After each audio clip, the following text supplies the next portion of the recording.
Assalamualaikum warahmatullahi wabarakatuh. Perkenalkan, nama saya Soraya Azura dengan NIM 14056240843. Tujuan dari video ini adalah untuk ujian tengah semester mata kuliah Sistem Sosial Budaya Indonesia. Hari ini saya ingin memaparkan hasil analisis individual saya mengenai standar hidup TikTok. Sebelum saya masuk penjelasannya, saya ingin memberitahu maksud dan tujuan saya melakukan analisis ini. Maksud saya melakukan analisis ini adalah untuk mengkaji bagaimana fenomena standar hidup yang ditampilkan di TikTok seperti gaya hidup mewah, konsumsi berlebihan, hingga citra ideal yang mencerminkan konstruksi sosial yang berkembang di masyarakat. Sedampaknya terhadap cara berpikir, bertindak, dan memandang status sosial dalam kehidupan sehari-hari. Adapun tujuannya, yang pertama, ada mengidentifikasi bagaimana konten TikTok menciptakan dan memproduksi standar hidup tertentu yang dianggap ideal oleh masyarakat. Yang kedua, menganalisis hubungan atau fenomena tersebut dengan teori sosiologi. Yang ketiga, menggambarkan dampak sosial dari standar hidup TikTok terhadap perilaku individu dan kelompok, termasuk tekanan sosial, pembentukan identitas, dan lain-lain. Apa itu standar hidup TikTok? Standar hidup TikTok adalah sebuah standar hidup yang terbentuk dari gaya hidup yang ditunjukkan melalui platform media sosial yang bernama TikTok. Nah, fenomena ini itu berhubungan dengan teori cultural capital atau model budaya dari Pierre Bourdieu. Bourdieu menjelaskan bahwa individu menggunakan model budaya seperti gaya hidup tentunya untuk menunjukkan status sosial mereka. Nah, dalam konteks ini, gaya hidupnya itu tuh ditunjukkan seperti dalam kegiatan daily life atau kegiatan sehari-hari, haul atau menunjukkan barang-barang yang dibelanjakan, kemudian ada makanan, traveling, dan masih banyak lagi. Nah, gaya hidup yang ditunjukkan melalui konten-konten ini seringkali tidak mewakili realitas yang ada di masyarakat. Kenapa? Karena berbagai konten-konten gaya hidup ini itu dibuat oleh golongan-golongan khusus atau golongan-golongan tertentu, terutama golongan masyarakat kelas menengah ke atas. Sebelum masuk ke dampak-dampak konten gaya hidup ini terhadap masyarakat, saya ingin menjelaskan dari sisi orang-orang yang mengunggah konten-konten gaya hidup tersebut. Nah, seperti yang sudah kita ketahui ya, kalau TikTok itu merupakan panggung untuk masyarakat menampilkan konten-konten yang mereka buat. Konten gaya hidup, konten bergenre gaya hidup ini, itu merupakan salah satu dari banyaknya konten-konten yang ditampilkan di atas panggung tersebut. Nah, kemudian ada faktor-faktor mengapa orang-orang tersebut mengunggah atau memiliki video-video berbasis konten gaya hidup. Faktor pertama ada social validation. Social validation adalah ketika seseorang menginginkan sebuah apresiasi, ingin dilihat, dan ingin diakui. Nah, bentuk validasi atau pengakuan yang didapatkan di platform TikTok ini itu dalam bentuk apa? Dalam bentuk like, comment, dan views. Nah, kemudian faktor yang kedua adalah personal branding atau pencitraan dan branding diri. Nah, perlu kita ketahui ya, kalau personal branding ini mungkin untuk pembangunan citra atau membangun image ini adalah tidak semuanya itu menggambarkan citra atau realitas dari gaya hidup mereka. Jadi bukan berarti mereka menunjukkan gaya hidup kayak gitu itu gaya hidup mereka yang sebenarnya.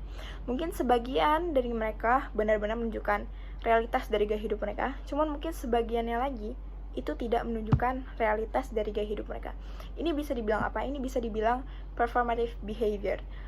Performative behavior adalah ketika seseorang tidak menunjukkan citra mereka yang sebenarnya atau membangun image mereka yang sebenarnya bukan image mereka.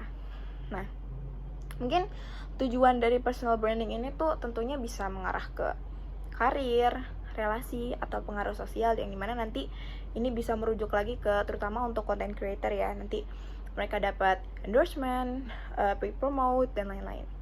Nah, terus kemudian yang ketiga ada tekanan sosial dan tren. Nah, tekanan sosial dan tren ini tuh tentunya biasanya tuh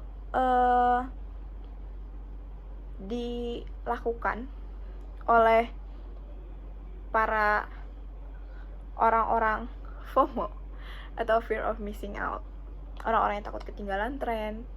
Terus juga contoh nyatanya itu adalah mungkin belum lama banget ya, itu contoh nyatanya itu ada di boneka Labubu. Nah, kita tahu ya kalau misalkan boneka Labubu itu harganya mahal, apalagi untuk sebuah boneka ya. Nah, terus kemudian nanti orang-orang yang beli boneka Labubu itu terus dijadiin konten, entah konten haul, entah konten apa itu, dan menguploadnya atau mengunggahnya di platform TikTok.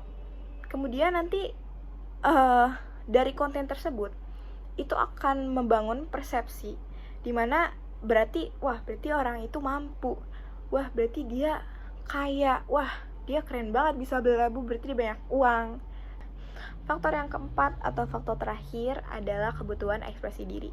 Jadi platform TikTok ini itu memberi ruang kreatif bagi pengguna untuk mengekspresikan gaya, hobi, dan kehidupan sehari-hari.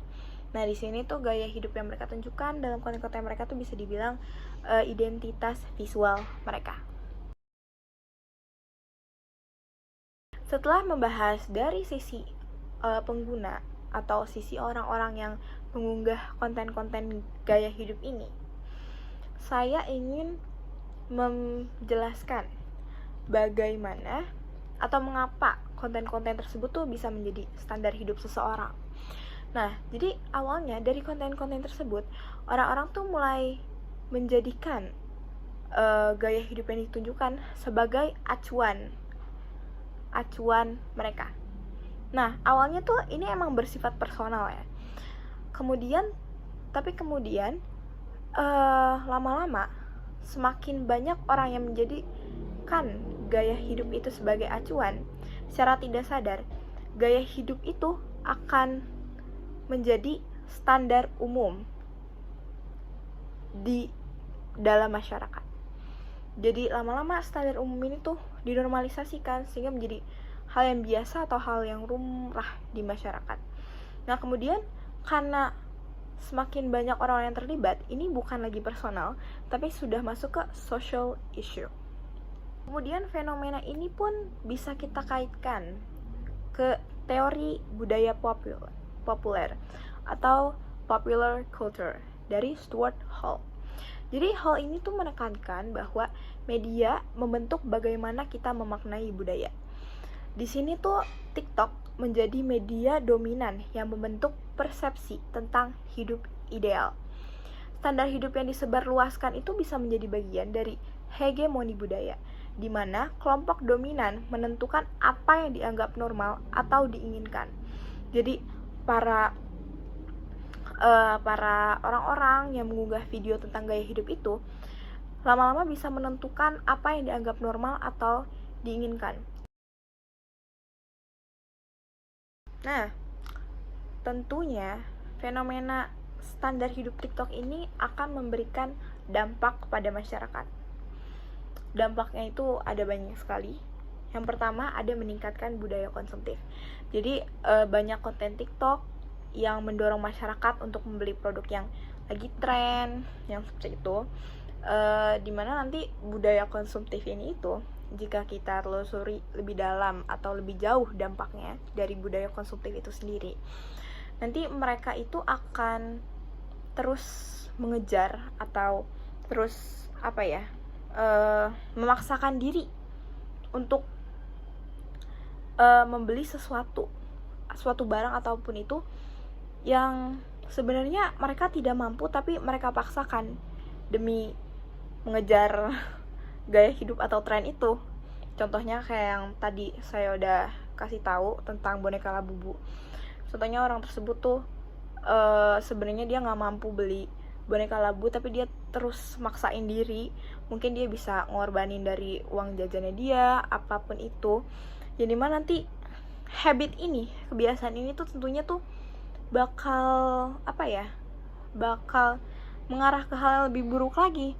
Jadi lama-lama dia tuh jadi menghalalkan segala cara, atau mungkin dia malah nanti kalau misalkan udah terus-terusan kayak gitu, dia bakal bisa aja terlilit pinjol atau hutang, dimana uang-uang yang dia pinjam itu tuh dipakai buat mengejar tren-tren yang ada di TikTok dan juga gaya hidup yang sebenarnya tidak sesuai realita yang dia punya gitu.